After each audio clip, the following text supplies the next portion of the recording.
Messieurs les chefs d'État du Sénégal, du Mali, du Niger, salutations respectueuses. Il est important pour moi, en tant qu'Algérien, de reparler encore de ce désastre dans lequel vous avez mis toute l'Afrique du Nord. Afrique du Nord et Afrique subsaharienne. Toutes. Et à quelques rares exceptions près, tout le continent africain. Monsieur Bassirou Faye et Ousmane Sonko du Sénégal en particulier, Monsieur Assimi Goïta du Mali et Abdourahmane Chiani du Niger. C'est probablement la douzième fois que je m'adresse aux chefs d'État, aux chefs des États que vous représentez, hein, c'est-à-dire y compris les précédents. Avant d'aller sur le contenu de mon message, qui va être structuré en deux parties, une partie assez complexe, je vais vous parler de ce livre, parce que j'ai l'un des drames de l'Afrique, de toute l'Afrique, hein, et en particulier de mes frères et sœurs d'Afrique du Nord, des pays du Sahel, c'est le manque de lecture, hein, le manque de bagages théoriques, etc. Hein. Je vais revenir dessus. Donc, je vais revenir sur ce livre, hein, banal. C'est un livre qui pourrait vous paraître banal. Ensuite, par contre, pour moi, c'est l'aspect le plus sérieux. Ensuite, je vais revenir à vos salades politiques en relations internationales et en particulier maintenant dans le cadre de l'économie politique internationale avec l'intervention du FMI et de la Banque mondiale au niveau du Mali et du Niger et ce qui se passe au Sénégal.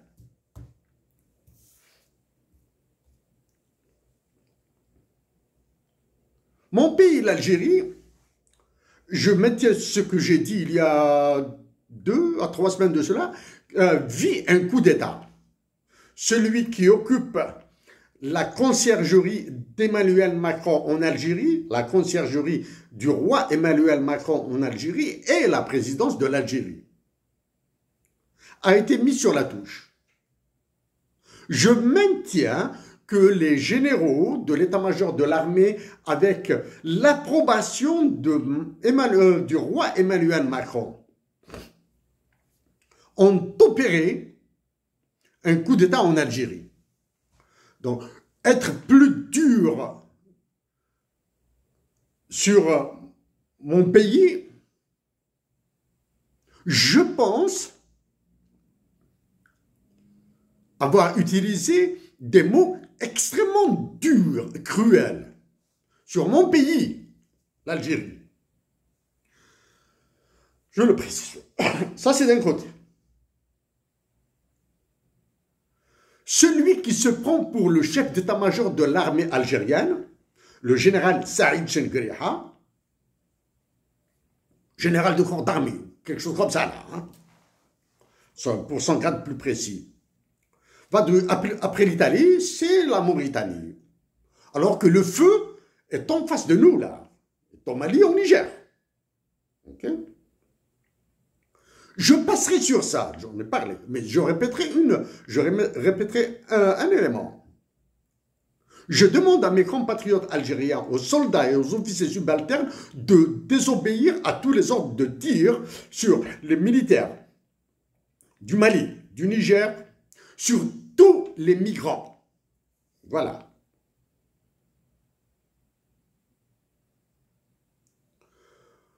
Mon pays, l'Algérie, vit des moments extrêmement complexes avec le coup d'État qui s'est opéré. Mais Dieu merci, mes compatriotes algériens sont pacifiques, ils résistent. à des conditions de vie effroyables. J'espère qu'ils continueront à demeurer pacifiques et à résister malgré les souffrances qu'ils vivent. Ça, c'est pour mon pays. L'une des plus grandes souffrances de mon pays se propage maintenant à l'international, au niveau international. Des événements récents se sont produits qui montrent complètement le désarroi de l'état-major, des généraux de l'état-major algérien. D'un côté, il y a sa nature fasciste qui réapparaît au niveau international. Et d'un autre côté, il y a ces manœuvres dilatoires et de diversion. Depuis l'intronisation par Emmanuel Macron de Abdelmajid Tebboune en Algérie, plus aucune information sur le gouvernement, plus aucune information sur les objectifs du gouvernement, plus aucune information sur l'UFMI et la Banque mondiale, ce qui attend le massacre qui attend mes compatriotes d'Algérie. Okay? Pire que tout ça, la souffrance des détenus politiques algériens dont l'indifférence la plus abjecte, la plus insultante des soi-disant pays démocrates, pays démocratiques, comme cette fausseté qu'est la France dirigée par Emmanuel Macron.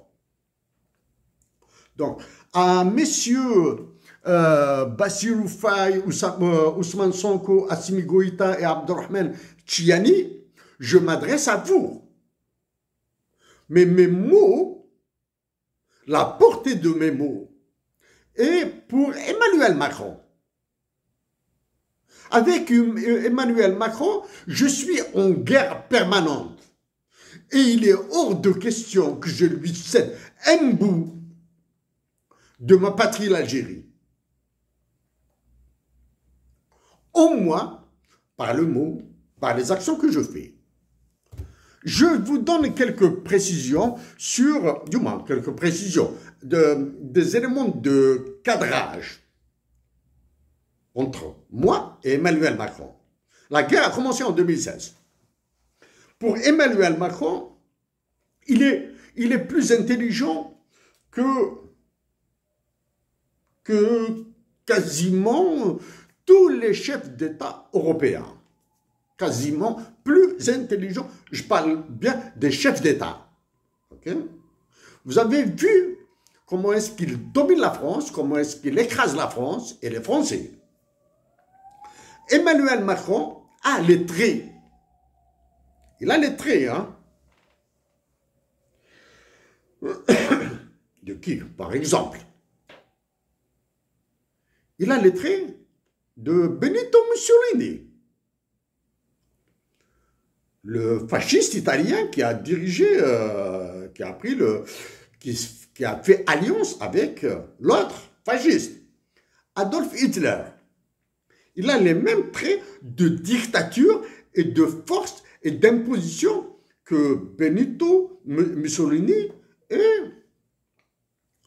Adolf Hitler. Ce qui lui manque pour son expansion militaire, c'est la faiblesse de la France. La faiblesse de la France qui l'a accélérée. Hein. Emmanuel Macron est comparable à Benito Mussolini et Adolf Hitler. Okay? À Emmanuel Macron, entre maintenant. Emmanuel Macron, je vous dis, je vous le répète, vous avez une intelligence au-dessus de la normale, très au-dessus de la normale. Vous avez un autre caractère, la mégalomanie. Je suis convaincu que vous êtes de ces profils psychologiques rarissimes Ces profils ENTJ, INTJ, ENTP, etc. Je suis intimement convaincu. Partons de cette conviction, je vous le dis, que moi aussi, je vous l'ai déjà dit et je vous le répète aujourd'hui. Je suis d'un profil ENTJ.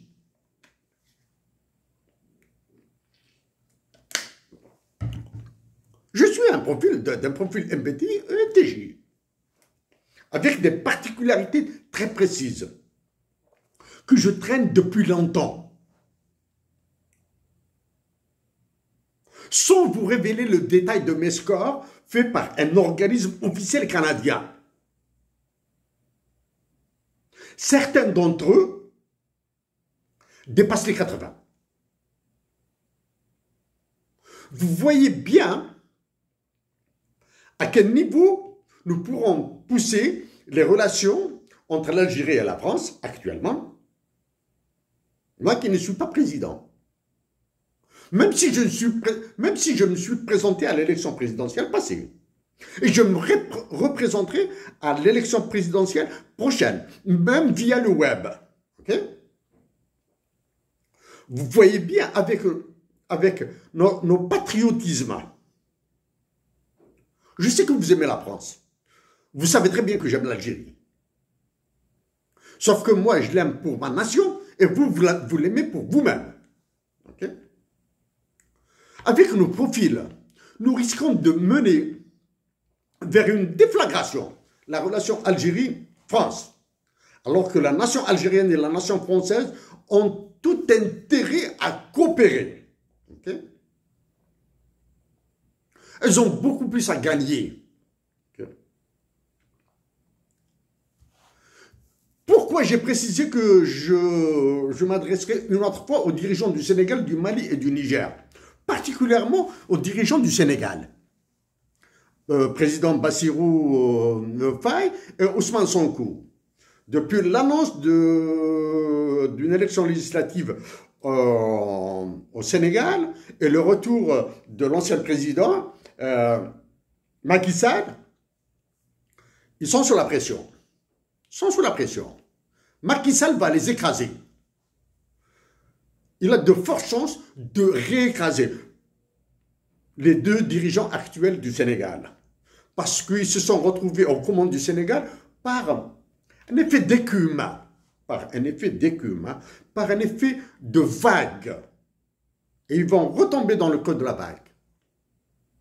Donc, ils ont changé de direction, ils ont parlé de l'endettement, du très lourd endettement du Sénégal que j'ai abordé il y a très longtemps. Et maintenant, ils nous parlent du futur, de l'avenir du Sénégal. Je leur dis, tout simplement, pour Castoriadis,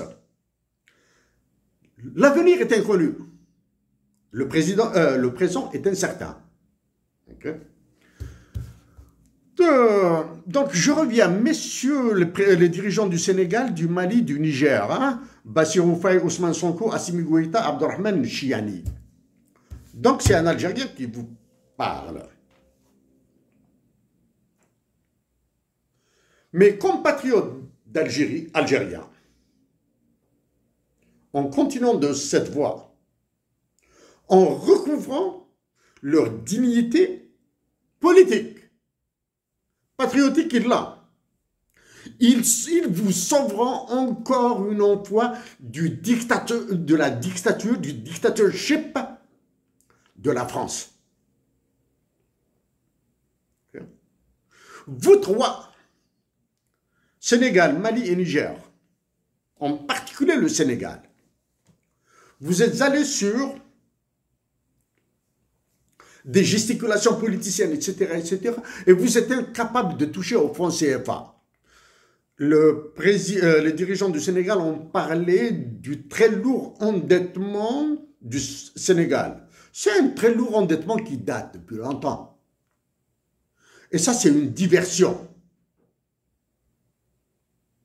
Parce que la la première solution à ce très lourd endettement, vous tous, vous trois, les trois pays, hein, Sénégal, Mali et Niger, il vous est impossible de le régler si vous n'avez pas le contrôle de la monnaie. Ok? Parlons de la monnaie maintenant. D'avance, je le dis et je le répète, les tribunaux sont ouverts, les tribunaux internationaux. Je le répète, le président en exercice de la CEDEAO, ECOWAS, le président du Nigeria. Monsieur le président du Nigeria, vous dirigez une organisation internationale interétatique terroriste, la CEDEAO. Au président de l'UEMOA, l'Union économique monétaire ouest-africaine, de M. Patrice Talon, dirigé par, présidé actuellement par Patrice Talon du Bénin. Vous aussi, vous dirigez une organisation internationale interétatique terroriste. Au gouverneur de la BCAO et de l'Union monétaire ouest-africaine. Vous êtes les armes atomiques qui désintègrent l'Afrique et qui massacrent les Africains. Ceci étant dit, vous pouvez m'attaquer en justice. Et vous verrez n'importe quel tribunal. Et vous verrez comment ils jugeront. Est-ce qu'ils jugeront à l'esprit de ce que je dis ou à la lettre de ce que je viens de dire, de ce que j'ai déjà dit auparavant. Vous verrez. Donc, m'attaquer en justice est une solution. Je vous qualifie de dirigeant d'organisations internationales interétatiques africaines terroristes. J'exclus la présidence de l'Union africaine, de l'Assemblée générale de l'Union africaine et de sa commission. Là. Il y en a marre. Je vous ai dire que récemment, après avoir traficoté les chiffres, etc., l'Algérie s'est retrouvée avec un occupant de la conciergerie du roi Macron en France. Du roi Macron en Algérie. L'Algérie a reçu, comme ça, un apparat, hein, il n'y avait pas de grande pompe, hein, non, c'était un apparat. La présidente du Niger, de l'Inde, c'est la présidence de l'Inde est une présidence honorifique. Je rappelle uniquement que c'est un Indien, le dirigeant du conglomérat Metal Steel, Lakshmi Mittal, qui a plumé l'Algérie avec SNS Al-Hajjar d'Annaba de 3,5 à 4 milliards de dollars. Bon, ce montant est clair et connu, il est public. Reste ce qui est derrière. Ok? L'Inde. Pendant que ma terre d'Algérie recevait la présidente de l'Inde, le premier ministre de l'Inde, Modi, était en guerre ouverte contre le premier ministre du Canada, Trudeau, avec ingérence, inférence, expulsion de diplomates, etc. Vous voyez très bien, vous comprenez très bien maintenant que Modi, qui est un poids lourd dans les BRICS, était absent de l'Algérie. Donc recevoir la présidente de l'Inde ne fera absolument rien avancer à la situation de l'Algérie. En Tunisie, dans le même topo populaire, de participation populaire, le nouveau président est installé. Hein. C'est le même qui a été reconduit. Il a dissous l'Assemblée et je l'ai soutenu. Mais être réélu avec 25% de taux de participation fait de lui et de celui qui est en Algérie les deux dirigeants qui doivent se taire le plus possible. Pourquoi? Sans légitimité populaire, ils doivent s'interdire de parler au nom de leur nation. sans légitimité démocratique, ils doivent s'interdire d'invoquer un régime législatif, un droit, okay, qui leur sert d'œillère, de garde-fou. Okay? Donc, sans légitimité démocratique, ils doivent s'interdire de parler au nom de leur peuple et nation. Sans légitimité populaire, sans légitimité démocratique, parce que la légitimité démocratique inclut les autres organes élus, tels que les assemblées, tels qu'une partie des sénats. Okay. Et il inclut aussi tous les supports institutionnels. Okay. Donc, la légitimité démocratique. Maintenant, il y a légitimité internationale. Quel est le président africain qui peut aller batailler, croiser le fer avec les chefs d'État de l'OTAN, les poids lourds des BRICS, avec l'Union européenne, avec l'OCDE, et surtout, le Fonds monétaire international et la Banque mondiale. Avez-vous vu l'état de déliquescence dans lequel se retrouve l'organisation de l'ONU, qui vous fera comprendre pourquoi je les lutte? Ok.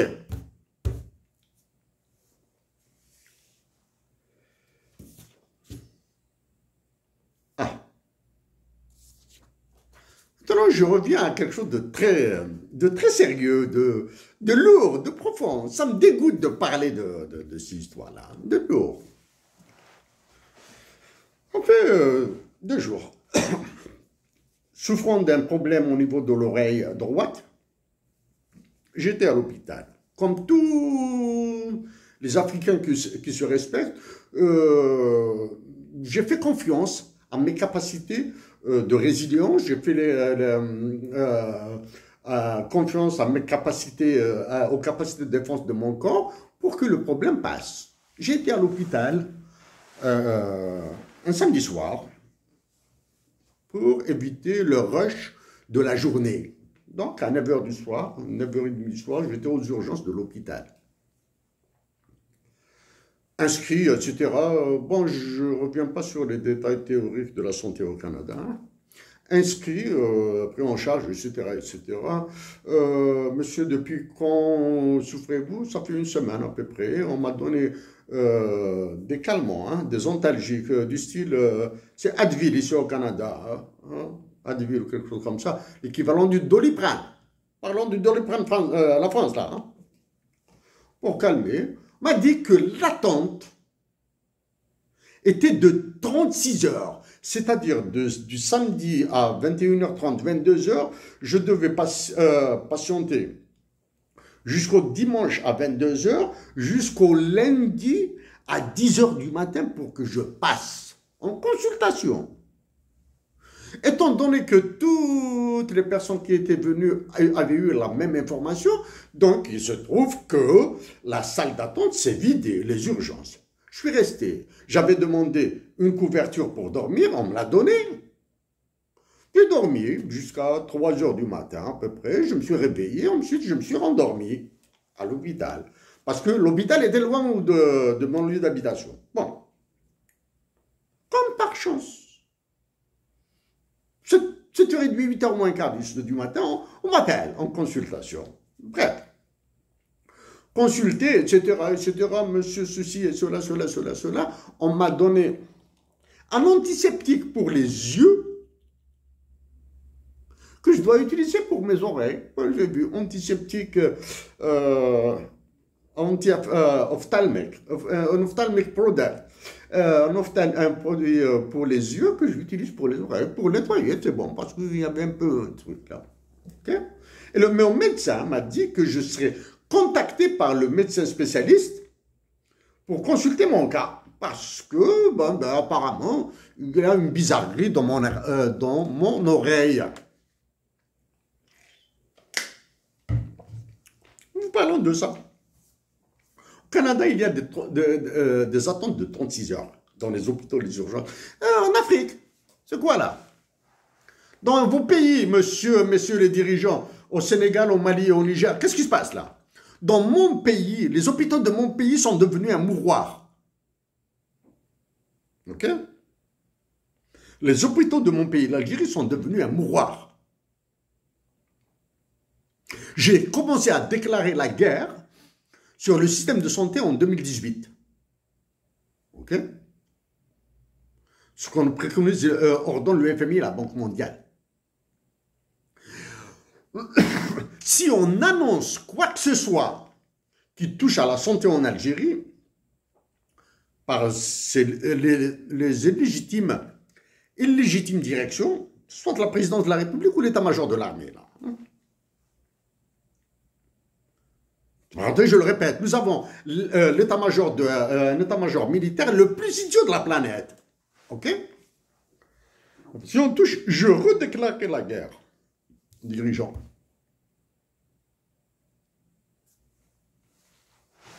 Ça, c'est pour la santé, hein. Pieux, banal, banal. Qu'est-ce que vous allez faire, vous, en Mali et au Niger, sans autonomie financière, sans monnaie, sans budget, sans personnel, sans quoi que ce soit? Étant donné que nous sommes dans le dur, je vais aller dans le dur, là. C'est un peu le truc. Ensuite, je vais revenir à vos banalités, à votre soumission au FMI, à la Banque mondiale, et au drame et au malheur que vous allez causer à l'Algérie. L'Algérie est le pays le plus encerclé au monde par les conflits. Okay? L'Algérie, actuellement, le pays le plus encerclé au monde par les conflits. Tunisie instable. L'Algérie en elle-même est en conflit. L'Algérie est en conflit avec elle-même. L'un de ses plus grands conflits, c'est la violation massive des droits de l'homme. Des droits de l'homme, des détenus politiques en Algérie. Parmi eux, Hassan Khadri. Ok? Que personne ne peut défendre en Algérie. Personne. Et je comprends. À cause de la terreur qui règne. C'est pour cette raison, je sais que je n'ai aucune influence en Algérie, aucune. Mes interventions sont à peine vues par une trentaine et encore. Et encore. Peut-être qui voit de la politique, il part. Bon. Hassan Khadri, sans être un symbole, je déteste ces mots symboles, est la figure la plus parlante du ravage de la dictature algérienne. Donc, vous, Mali, Niger, etc., Sénégal, vous allez faire quoi avec, quand vous n'avez pas de monnaie à vous? Okay? Je vous ai dit que je vais vous parler de ce livre. C'est pas de la blague. Economics of Law, Economics of the Law. Tolls, Contracts, Property, Litigation by Thomas G. Michelli. Avant de vous parler de ce paragraphe, rapidement, hein, je ne vais pas de là. Oh, non. Vous le dire. J'ai fait une intervention sur le droit de propriété. Après la loi votée en Algérie, l'État algérien, quand je dis l'État algérien, c'est-à-dire les généraux ont ordonné à des magistrats, à des économistes qui voulaient plaire, etc., qui voulaient plaire, de réagir à mon propos. J'ai réagi. Eh bien, qu'est-ce qu'il y a encore? Pardon. Ce livre coûte à la bibliothèque de l'Université de Montréal 143 $. Avant de revenir au détail, hein, je vais au chapitre que je veux traiter. Il coûte 143 $. Quel est le salaire moyen en dollars canadiens? Quel est le salaire moyen en dollars canadiens d'un salarié, d'un employé au Mali et au Niger. Mali, Niger, Sénégal et Algérie. Quel est le salaire? Dans les deux cas, il faut faire le taux de change officiel et le taux de change parallèle. S'il vous plaît, passez-moi, évitez de soulever cette histoire de parité, de pouvoir d'achat, de la loi du prix unique, etc. C'est ça d'analyse, il est raconté à d'autres, messieurs. 143 $. Je prends l'exemple de mon pays, l'Algérie. En achetant, je vous renvoie à mon programme de candidat à la présidentielle sur ce que j'ai dit sur ça. C'est un programme que j'avais écrit, que j'avais fait avant d'acheter ce livre. 143 $. Pour que mes compatriotes algériens comprennent ça, Economics of the Law. Tort, Contracts, Property Litigation, doivent acheter, on va dire, 1000 copies de ce livre. C'est-à-dire 143 000 $ d'achat de livres, d'investissement dans le livre. 1000. Ils vont donner une cinquantaine à des mathématiciens pour qu'ils fassent sortir toutes les lois, toutes les équations. C'est bourré de mathématiques du diable, hein.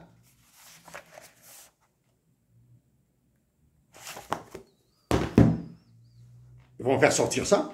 Les mathématiciens pourraient expliquer au moins l'esprit mathématique. Hein, l'esprit mathématique. Hein, pas la portée politique de la mathématique. L'esprit mathématique des équations vont donner une cinquantaine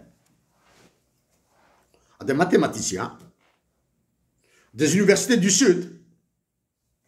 Donneront une cinquantaine d'autres à des statisticiens pour qu'ils tirent des conclusions sur, parce que ces messieurs ont utilisé des statistiques, etc. pour, ce monsieur, pardon, a utilisé des statistiques pour ces démonstrations, ou bien les statistiques des autres. Ça c'est 50-50, ça fait 100. Il reste 900 livres. Il reste 900 exemplaires. Ils mettront 5 exemplaires dans les bibliothèques de 50 centres universitaires algériens. 5 exemplaires dans 50 bibliothèques universitaires algériennes. Ça fait 250.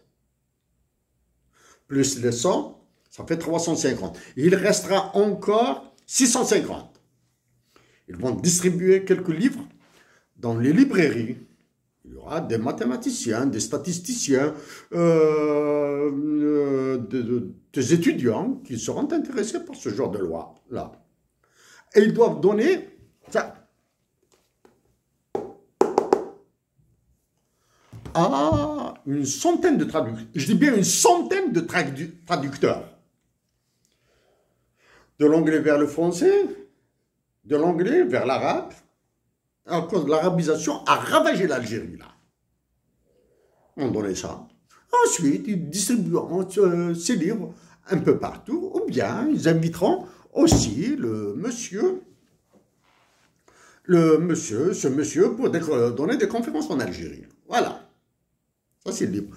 Ce qu'a dit monsieur Thomas J. Michelli, professeur dans ce preface.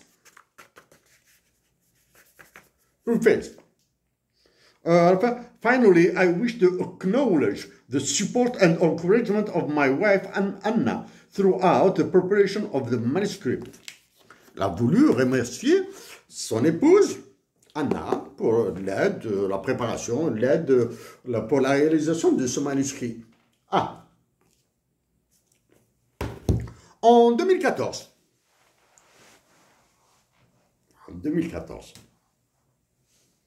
Bien, 2014, avril 2014, j'ai abordé le problème, l'aspect économique du corpus juridique.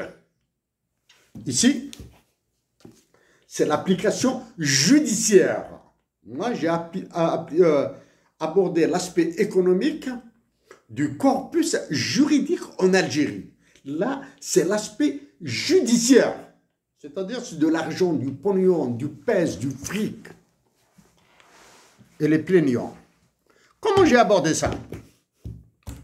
Grâce à une merveilleuse femme.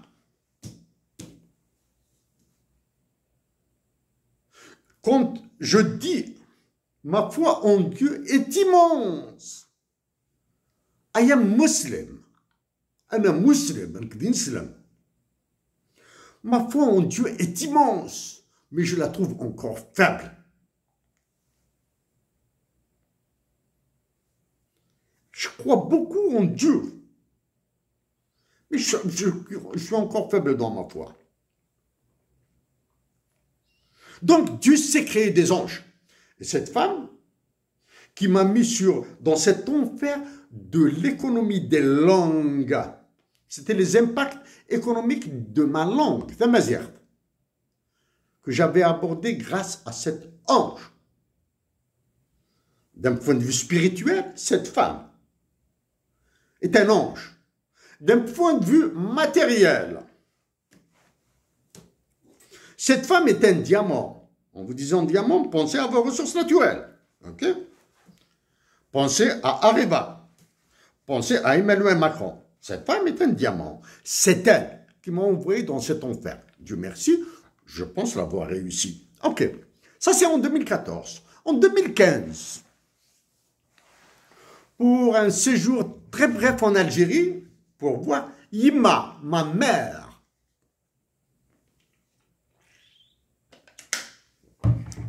Et mes intimes, je suis parti pour une semaine en Algérie. Semaine, 10 jours. En Algérie. C'était pour voir Yima. Pour moi, Yima est Dieu. Okay? J'ai foi en Dieu, je crois en Dieu là. Mais quand je voyais Yima, j'ai l'impression de voir Dieu là. Elle me manque, Yima. Ouais. Qu'est-ce que j'ai fait? Qu'est-ce que je fais durant mon séjour en Algérie? À proximité de l'université, du centre universitaire de Béjaïa, c'est même pas une université, de Béjaïa, le club des amis de la littérature, quelque chose comme ça. J'ai parlé devant eux du livre de Mahdi Acharchour. Le Mahdi Acharchour, c'est un Algérien, c'est un compatriote qui vit en Hollande, qui écrit des livres. Et il sait écrire des livres. Okay? Il fait de la poésie. Et il sait faire de la poésie aussi. Je me suis essayé, mais sans succès. A écrit, donc, le Mahdi Acharchour a écrit Pays de Kemal.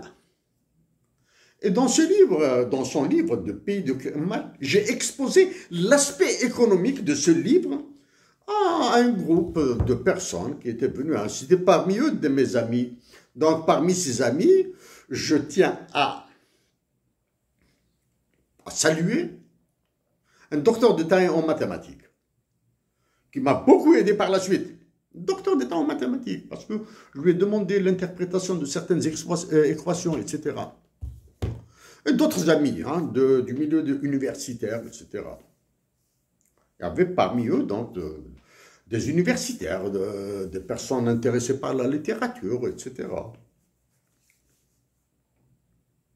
Il y avait aussi une femme d'exception, Dihya Louise, rappelée à Dieu à l'âge de 31 ans, suite à un cancer du sein. Dihya Louise, elle a été rappelée. Écrivain, poète et doctorante en économie. Okay. En tamazight, en arabe, en français, sa poésie est hors norme. Hors norme, sa poésie surtout en kabyle, d'exception. Elle avait suggéré de donner le nom à une journée de détection du cancer du sein, de donner son nom à une journée de détection du cancer du sein pour toutes les femmes en Algérie. Détection du sein et gratuitement. ainsi que Dihya Louise Aouzlag, soit au paradis, son départ aura servi à quelque chose. Je jure devant Dieu, Wallah el-Azim, si je suis élu président de la République, je le ferai. Mais, si, pour éviter toute attente inutile, mes compatriotes d'Algérie, la communauté universitaire algérienne, doit penser dès à présent à donner tous les noms des universitaires. Moi, j'ai cité le nom de Dihya Louise, mais tous les universitaires qui ont donné leur vie à l'Algérie, à la nation algérienne, hommes, femmes, filles, enfants, de vivre, du moins, de rendre leur présence pérenne, éternelle dans l'histoire de l'Algérie. Qu'il s'agisse de Dihya Louise, qu'il s'agisse d'Ordouane Osman, qu'il s'agisse de Boudou Khalibé dans le journalisme, ou bien de Kherdin Amier dans le journalisme, qu'il s'agisse du docteur Abdelrahman Aïsset dans la médecine, dans la générosité, en Kabylie, etc. Donc, voilà. Dans ces mots, jusqu'à maintenant, j'ai cité une femme, Kabyle, de Ouagnoun, qui m'a mis sur les impacts économiques de la langue tamazight, mon identité. Laquelle, complètement brûlée. Elle a été brûlée, là. Et bientôt, le 1er novembre 2024, nous verrons ensemble ce que fera l'occupant de la conciergerie de Macron à Alger, à la présidence, et ces généraux qui sont à l'état-major. On va voir comment sera célébré le 1er novembre 1954 de Hussein Ahmed Abban Ramadan Ben Mehdi, Jamil Bouhirat, Mohamed Boudia. Nous verrons comment ils sont célébrés. Nous verrons comment sera célébré le 1er novembre 1954, le 1er novembre 2024, par ces révolutionnaires anonymes. Hommes, femmes, jeunes et moins jeunes, qui se sont donnés. Ah bon, pour courir aux pensions d'anciens moudjahid, oui, c'est tout le monde. Mais pour célébrer la mémoire de ceux qui ont arraché l'Algérie à la France d'Emmanuel Macron, peu. Donc, je veux bien ce livre.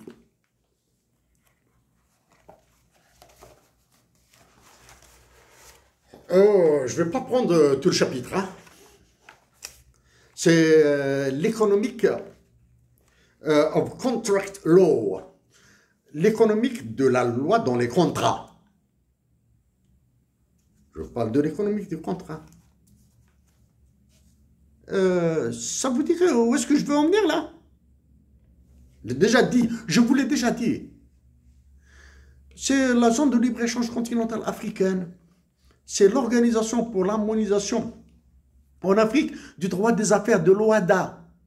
C'est là où je vais en venir. Je ne veux pas vous parler de l'OADA, de la ZLECAf encore. Je vais faire là. L'OADA, je vous ai dit que le droit international de la ZLECAf est un droit fait pour les bébés.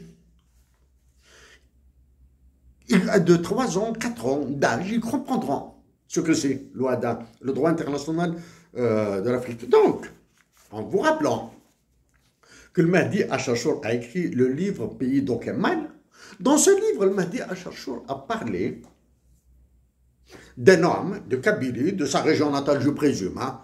Bon, c'est un roman, c'est une fiction. Hein, qui a échangé son fils contre une vache à Sétif. 300 km de Sidi Aïch, 300, un peu moins.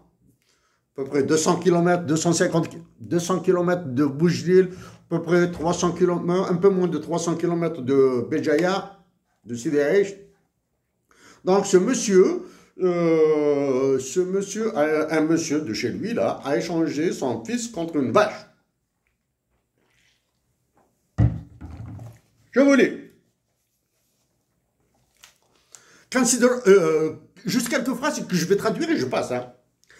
Consider consider a contract for the exchange of a good of uncertain quality between a risk-neutral buyer and seller.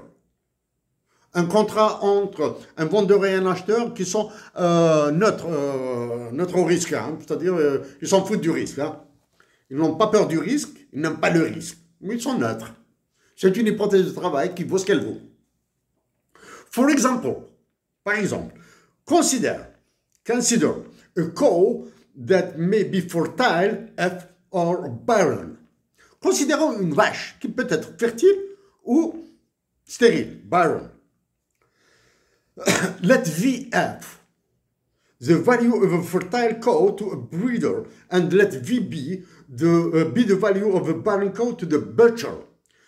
Soit VF, la valeur de la vache, si elle est fertile, pour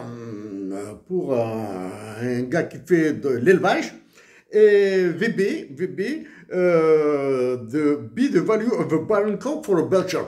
VB, c'est la valeur de la vache stérile pour un boucher. Hein? Donc, on fait de l'extraction de valeur.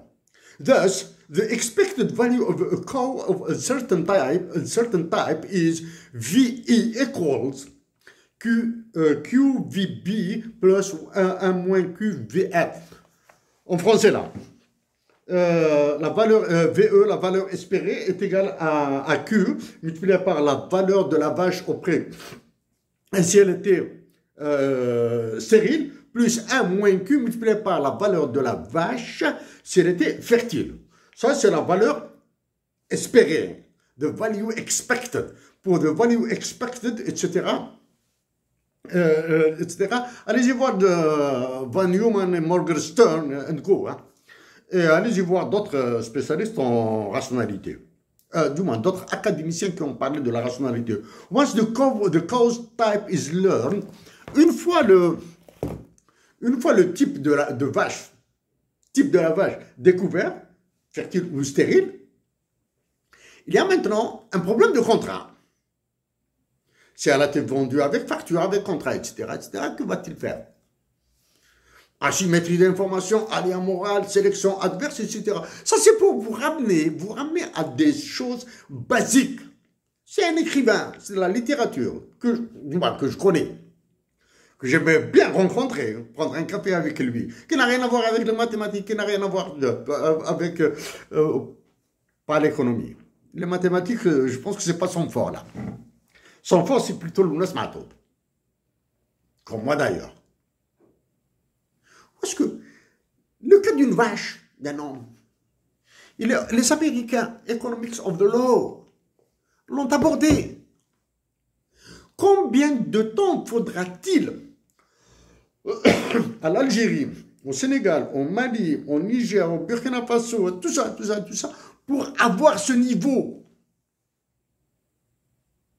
dans leurs universités? Pour avoir ce niveau dans leurs universités, il faut beaucoup d'argent, beaucoup de temps, beaucoup de formation. Et de parler des sujets les plus tabous. Moi, ma vie maintenant, elle vaut beaucoup. Parce que c'est maintenant que je pense pouvoir donner plus. Ça, c'est Economics of Law. Je vous rappelle que les magistrats algériens, surtout de la région de Tizi Ouzou et de Béjaïa, hein, parce qu'ils savent Kabyle que je suis, etc., donc on va lui envoyer des agents de Tizi Ouzou et de Béjaïa pour lui répondre. Attends. J'en ai parlé en 2014. Sauf que moi, c'était plutôt le corpus juridique, hein, avec les NP non déterministiques pour les non-real problems, etc. Bon. Tenons, messieurs, les dirigeants du Sénégal, du Mali, du Niger, Bassirou Faye, Ousmane Sonko, Assimi Goïta, Abdourahmane Chiani.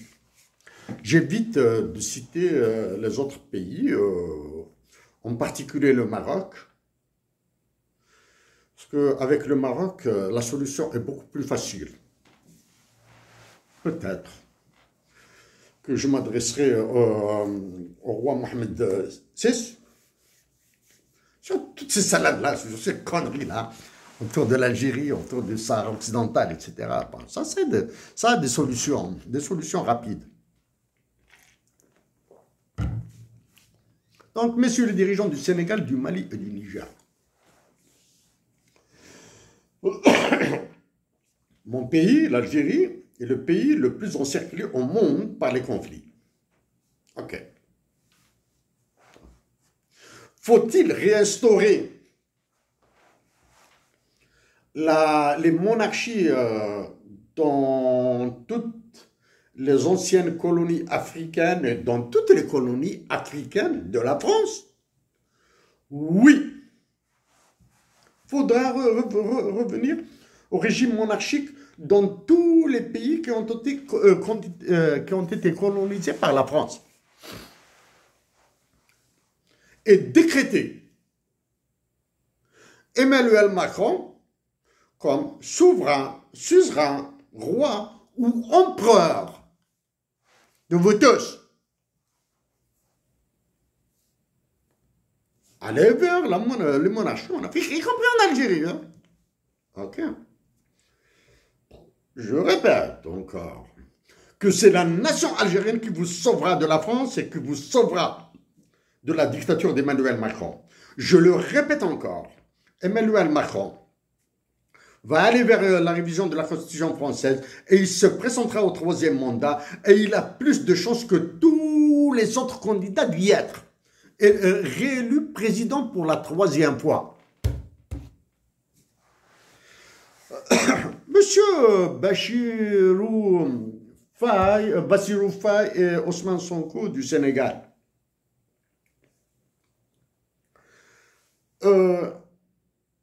Vous pédalez là, vraiment, vous pédalez. Vous pédalez. J'attaquerai au mortier toute visite officielle entre l'Algérie, toutes les visites officielles entre l'Algérie et le Sénégal. Je tirerai dessus au missile. Parce que ça a la preuve qu'Emmanuel Macron vous contrôle tous les deux. Emmanuel Macron, en contrôlant l'Algérie et en contrôlant le Sénégal, il bloque tous les autres pays de la CDE qui utilisent le franc CFA. Ça, c'est d'un côté. D'un autre côté, en manœuvrant avec le Maroc, les frères marocains, mes frères et sœurs marocains, doivent comprendre qu'Emmanuel Macron les déteste autant qu'il déteste les Algériens, les aime autant qu'il aime les Algériens. Si Emmanuel Macron déteste les Algériens, alors il déteste les Marocains. Si Emmanuel Macron aime les Marocains, alors il aime les Algériens. Alors, mes compatriotes du Maroc doivent se rappeler que c'est le roi Hassan II qui a donné une licence d'importation d'armement des États-Unis d'Amérique pour Hussein Ahmed. C'est pour cette raison que je vous dis que le problème entre guillemets entre l'Algérie et le Maroc sont faciles à régler. Sont faciles à régler. Hein? Sont faciles à régler. Mais la résolution de problèmes comme celui du Sahara occidental peut avoir des coûts immenses. Et ce sont ces coûts immenses que je dois éviter. Monsieur Bassirou Faye Ousmane Sonko, vous dire, la prochaine élection législative va mettre le Sénégal dans une tourmente. Parce que vous avez tenté de faire du mal à Macky Sall. De soulever quelques affaires de Macky Sall. Okay. J'ai des amis sénégalais au Canada. J'ai rencontré des très proches de Macky Sall à Montréal. Très, très, très proches. À Montréal. J'ai des amis qui ont travaillé dans les plus hautes sphères du gouvernement sénégalais. Particulièrement en droit.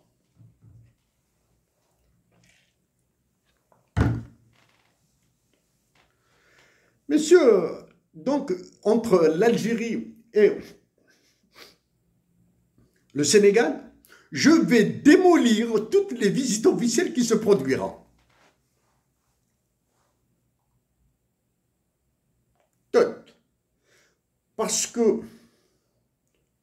le Sénégal et la Côte d'Ivoire, en termes de francs CFA, je dis bien, le Sénégal et la Côte d'Ivoire, vous êtes la peste.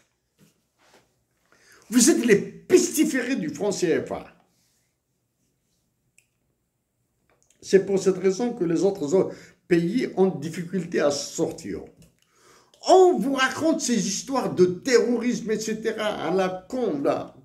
Le plus grand terrorisme est mené par Emmanuel Macron, par les services d'Emmanuel Macron. Toutes les guerres au monde ont été privatisées. Les Américains ont été les premiers à privatiser la guerre.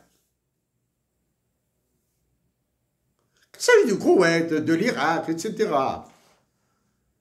Moi, à défaut de privatiser, ce sont eux qui ont instauré le système de rewards. Avoir la citoyenneté américaine, un passeport américain, c'est pas... ça vaut... C'est 5 millions de dollars, là. Hein? Mais le Macron vous écrase. Donc, je vous rappelle, Modi Boukaïta est mort à cause du franc CFA dans les prisons maliennes. Parce qu'il a fait quoi? Il a pris contact avec des économistes israéliens. Dites que ces économistes israéliens sont sionistes juifs, libre à vous. J'ignore ce qu'il a. Ces histoires d'Israéliens, s'ils sont sionistes ou juifs, ou hassidiques, ça je m'en fous. Mais il avait pris des contacts avec des économistes israéliens pour qu'ils fassent la monnaie, une monnaie autonome, comme l'a fait l'Algérie. Non, et pas que a-t-il été considéré comme de l'espionnage ou bien de... J'ignore. Parlons de l'espionnage. Je suis le premier à avoir parlé de l'espionnage entre l'Algérie et Israël. Je suis le premier à avoir soulevé publiquement la question du Mossad. Maintenant, c'est devenu un moyen, un artifice, un artefact échappatoire, etc., pour condamner des compatriotes au motif qu'ils font de l'espionnage avec le Mossad, etc., etc. Récemment, un livre a été publié dans un livre, il a été question de ces histoires, etc. Alors que, bon, les généraux algériens, ils ont de qualités qui se respectent, là, etc. Ils ont peur. Chacun a peur de l'autre. Et les uniques généraux qui sauveront l'Algérie, la sauveront d'abord de l'état-major de l'armée, en déclenchant une révolution des UI. Le Mali et le Niger, à l'exemple du Burkina Faso, qui a nationalisé, qui a racheté plutôt deux entreprises étrangères des exploitations, de l'exploitation de leurs ressources naturelles. Qu'attendez-vous pour faire la même chose que l'Algérie, avec une très mauvaise expérience, avec deux, Lakshmi Mittal à Sider, Annaba, c'est-à-dire tout ce qui considère la sidérurgie algérienne à Annaba, et elle a vécu une autre catastrophe avec la téléphonie mobile de Jay-Z, de Naguib Sawiris. Dans ces deux affaires, si on fait l'un dans l'autre entre les pertes rendues publiques et les pertes qui ont été payées derrière, je pense qu'il y a une dizaine de milliards de dollars. En parlant d'une dizaine de milliards de dollars, je rappelle aussi que l'Algérie détient une créance de l'ordre de 3 milliards de dollars l'Algérie détient une créance de l'ordre de 3 milliards de dollars sur la France, et elle détient une créance reconnue auprès du FMI de 5 milliards de dollars. Qu'attendez-vous pour faire la même chose? Cher aux dirigeants du Mali et du Niger, vous avez réussi à expulser les forces Barkhane, Takuba et Sabre. Et j'ai participé. C'est moi qui ai commencé à parler de ces histoires d'intervention de la MINUSMA, etc. bien avant vous, là. Mais vous ne pouvez pas aller contre le FMI et la Banque mondiale et le franc CFA en parlant du FMI et de la Banque mondiale. Ça fait une semaine, j'ai lu un compte rendu, un readout. Readout du FMI et de la Banque mondiale sur vos deux pays. Quand je lis, il ressemble à tous les readouts, c'est-à-dire tous les communiqués publiés sur l'Algérie. Le même style de mots, etc., les mêmes tournures, etc., etc. Hein? Vous parlez de croissance. Savez-vous mesurer la croissance? On vous dit, c'est le cas du Rwanda qui a connu une croissance de 15-16%. Savez-vous comment calculer la croissance au Mali et au Niger et au Sénégal? En Algérie, nous ignorons comment calculer la croissance. Nous prenons les chiffres du FMI et de la Banque mondiale, nous disons que ce sont nos chiffres officiels. Ah, ok? Une croissance de 6%, 5%. C'est quoi là? Pouvez-vous lancer des programmes, des investissements, l'amélioration du bien-être des Maliens et des Nigériens, alors que vous êtes incapable de faire votre budget avec vos propres recettes, avec vos propres dépenses dans votre propre monnaie et avoir la main, le contrôle sur vos ressources naturelles? Vous n'avez aucun contrôle.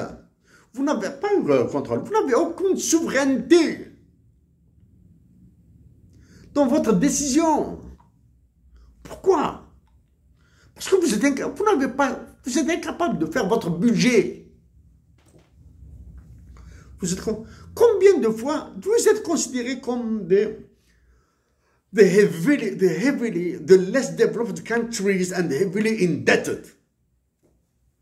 Les pays les moins avancés et les plus endettés. Et lourdement endettés, heavily indebted. Bon, faire sortir les forces américaines, Takuba, Sabre, Barkhane, exclure la MINUSMA, exclure les forces allemandes. Oui, ça vous l'avez fait. Mais pour avoir votre monnaie, vous avez peur? Ou bien vous êtes incapable? Je le dis.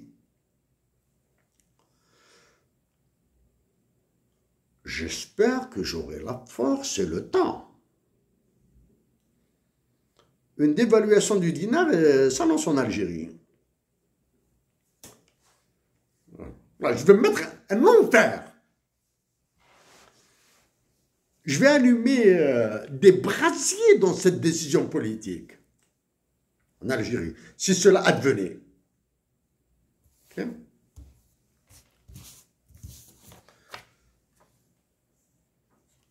Messieurs les dirigeants du Sénégal, Bassirou Faye, Ousmane Sonko, Assimi Goïta du Mali et Abdourahmane Chiani du Niger. La nation algérienne vous aidera. Et elle doit le faire. Parce qu'elle sera gagnante.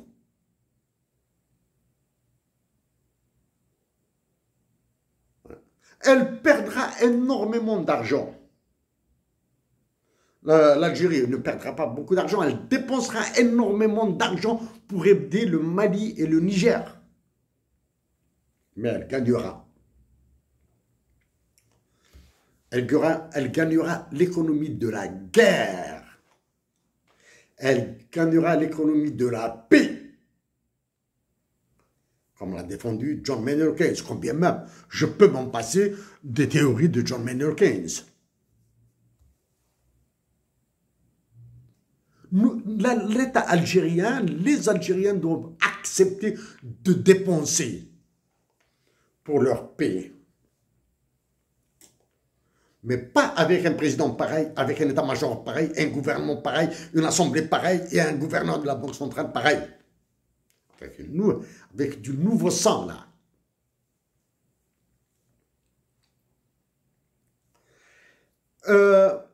Monsieur Bassirou Faye et Ousmane Sonko, Monsieur Assimi Goïta et Abdourahmane Chiani.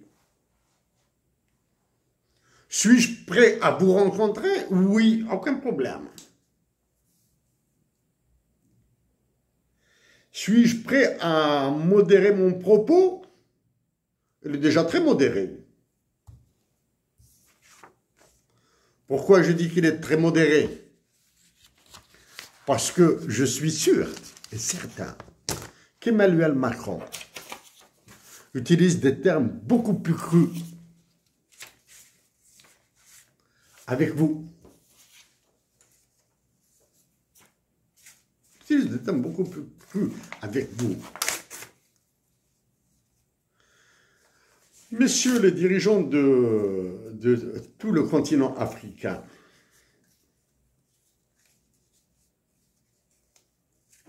c'est fois la question, c'est fois juste une question. Avoir un minimum de dignité, patriotique individuelle, chacun se démerde. Un minimum de dignité patriotique avec lequel vous pouvez vous montrer dans les forums internationaux vaut la chandelle, hein? Il vaut la chandelle. À tous mes frères, à toutes mes sœurs en Afrique, recevez les salutations les plus respectueuses d'un Algérien, Kabyle, qui vit au Canada. Oui, mon pays souffre. Mon pays, l'Algérie, souffre. Je le répète. Des Algériens se font même menacer, harceler à l'étranger. Des Algériens se font menacer et harceler en Algérie. Des Algériens innocents sont dans les prisons algériennes. Oui. Tout ça me pousse encore à travailler encore plus et pour mes compatriotes d'Algérie et pour tous mes compatriotes africains. Merci à vous.